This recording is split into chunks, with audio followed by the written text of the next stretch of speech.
Lionhearts, your old pal Jordan the Lion. Well, we got 1,000 under our belt. Let's move on and forget about that, and let's just start back at day one, 1001. So I wanted to make this memorable as well, and we're still on our road trip, still Breck, John, and I, and we're going somewhere epic today.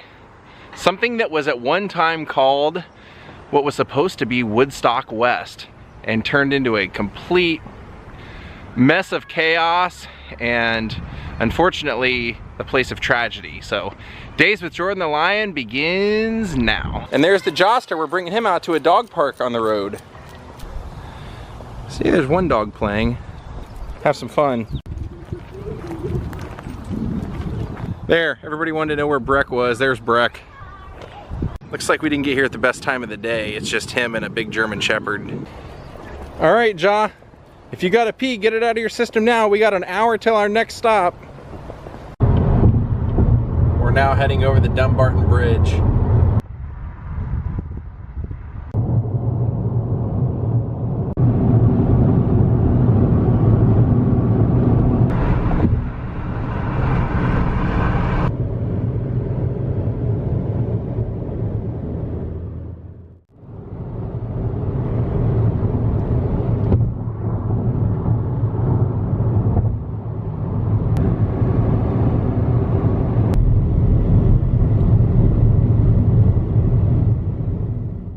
Well, sadly, this is not the vlog I thought I was going to bring to you.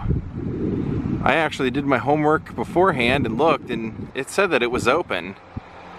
Sadly, it doesn't look like it is, and they have private property, all the keep out signs. Let me tell you where we are. There's our address. Right beyond this hill, and you can actually see, lucky for us, we can see a little bit of the sign. This was Altamont Raceway, or Altamont Speedway.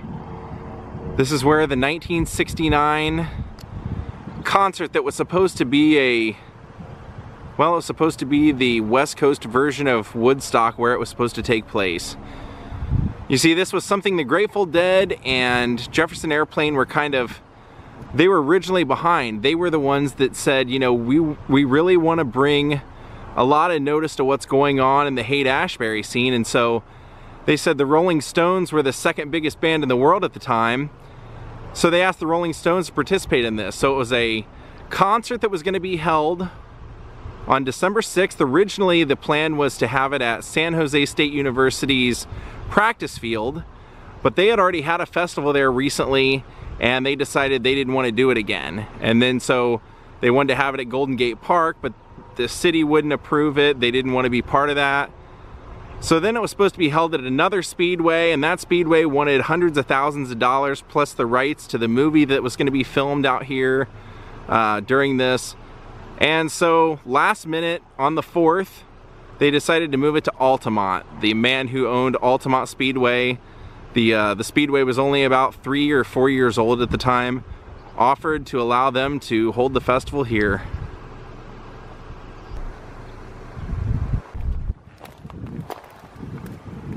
So originally the lineup for the festival was supposed to be Santana, the Grateful Dead, the Rolling Stones, the Flying Burrito Brothers, Crosby, Stills and Nash, let's see who else, Jefferson Airplane.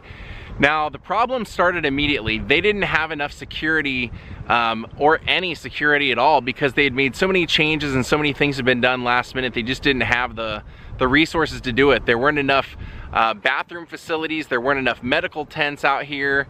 It was just a bad idea all the way around. But the original organizers of Woodstock that had just happened 4 months before were also involved in help setting this up, and they said, hey, we were able to change the Woodstock location without any problems. We can do this too.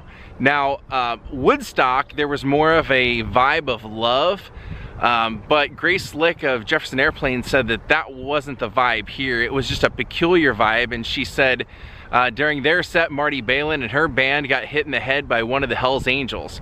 Now, the reason that happened is because according to all the resources from the time, they say that the Grateful Dead members recommended that the Rolling Stones hire the Hells Angels to come out here and basically be security. Now, that's been also denied, and they've said no, what it was that they were actually going to just make sure that nobody got on the stage and that there was nobody messing with the generators. But that the Hells Angels took it too far and started policing the crowd, a crowd that was known to be tripping out on methamphetamines and all kinds of drugs, and unfortunately at the time it ended up costing some people their lives. Well, we just got lucky. A gentleman was coming and opening the gate, and I told him what I was here to do, and I said, is there any way I could go out and just see the speedway? And he said, sure, come on. So we're going to go see it now.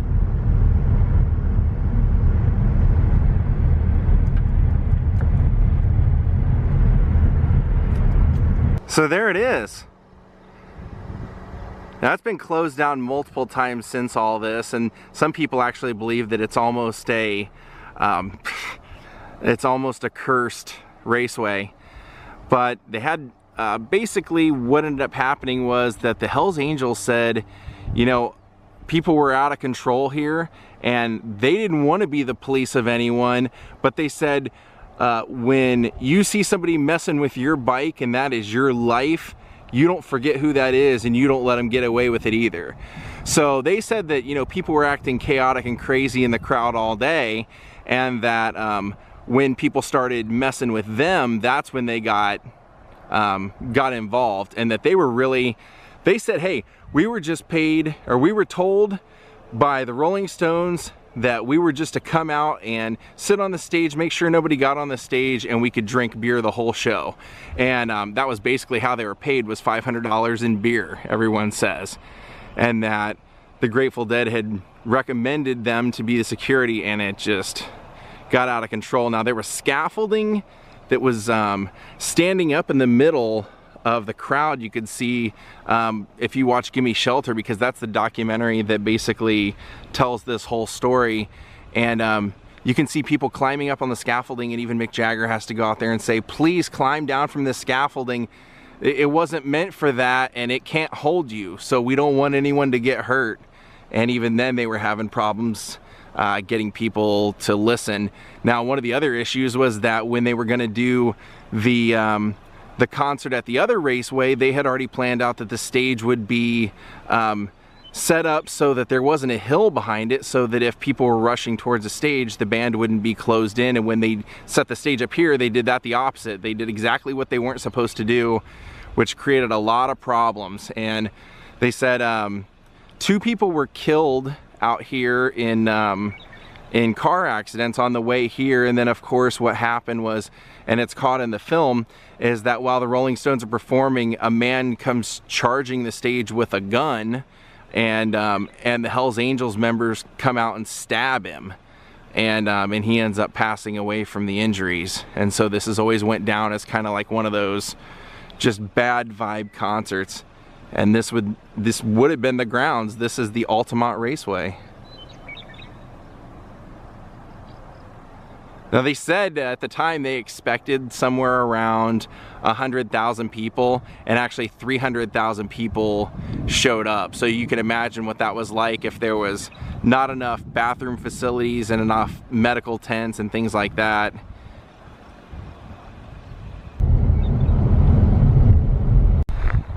Now, I always enjoyed the film GimMe Shelter because I think it definitely shows you time in a bottle, and it definitely shows, to me at least, how interesting the Rolling Stones were as guys, because there's parts where the Hells Angels guys are asking to sit closer on the stage, and Mick Jagger's like, no, that's my stage, I don't want you on there. They're like, well, I just wanted to, you know, just for safety, and Mick goes, I understand, baby, I don't want you on my stage. You know, it's just, they were doing, basically they said that the idea behind this concert was that a lot of the bands at the time were getting a lot of grief, and especially the Rolling Stones, for how much they were charging for tickets for their concerts. So they wanted to end their whole tour in '69 by doing this free show for everyone to attend. And at the time, they were great friends with the Flying Burrito Brothers, so they performed as well. And that was a lot of people say one of the calming moments of the entire festival was the Burrito Brothers set, because their music just kind of calmed everybody down, tamed them down a little bit. But it was bad for the Burrito Brothers in a way, because after this show, it was so chaotic that everybody just took off, and even the Grateful Dead decided just not even to play. They just opted to not even do their set because the vibe was getting so bad. But when the Rolling Stones took off to get on their helicopter to leave, Graham Parsons of the Flying Burrito Brothers got up there with them, took off, and left all his bandmates here. And it wasn't long after that, you know, that the band member said, we just watched him get on there and we're like, so that's how it is, Graham, you know, like typical Graham, like just didn't care about us. They knew then that pretty much he was going to be out of the band shortly. So there it is today, the Altamont Raceway, and the story of what happened that day. They said there were 4 deaths and 4 births and a whole lot of bad drugs. Online it made it seem like this place was open, but it is definitely no longer in operation anymore, so we got really lucky that someone was willing to let us in and come take a look around.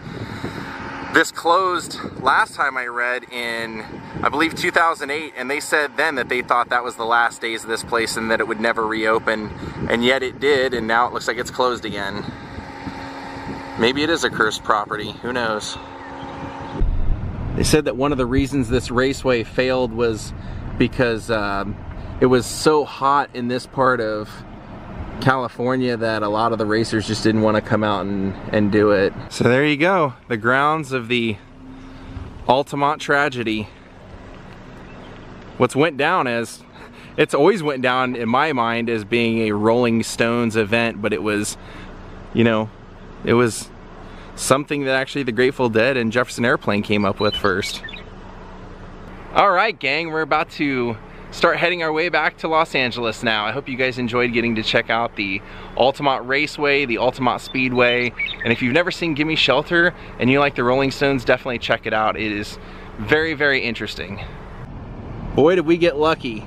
Timing was everything. If they wouldn't have shown up when we were here, we would have never gotten to see this. Like Breck said, we should have just expected that to happen with this channel.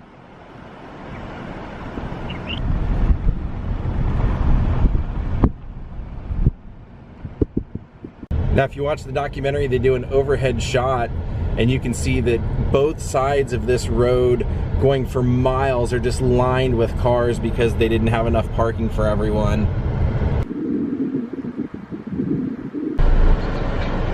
And we're gonna leave it exactly how we found it. That was so cool of them to allow us to go in there and do that.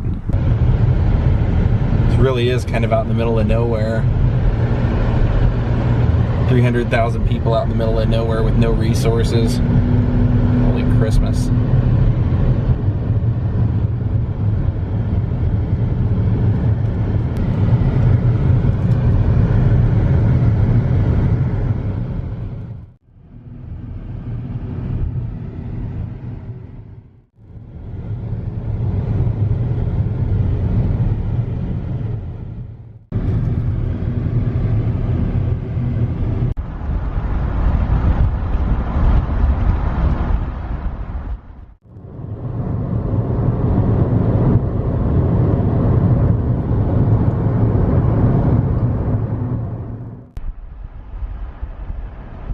Well everyone, we made it home safe and sound, and we are worn out.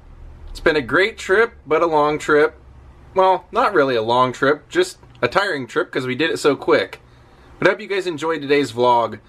I mean, Altamont took place on all the hills out there by that raceway, and I just thought, you know, it's kind of serendipitous that we were out there vlogging it, that it was all closed down and everything.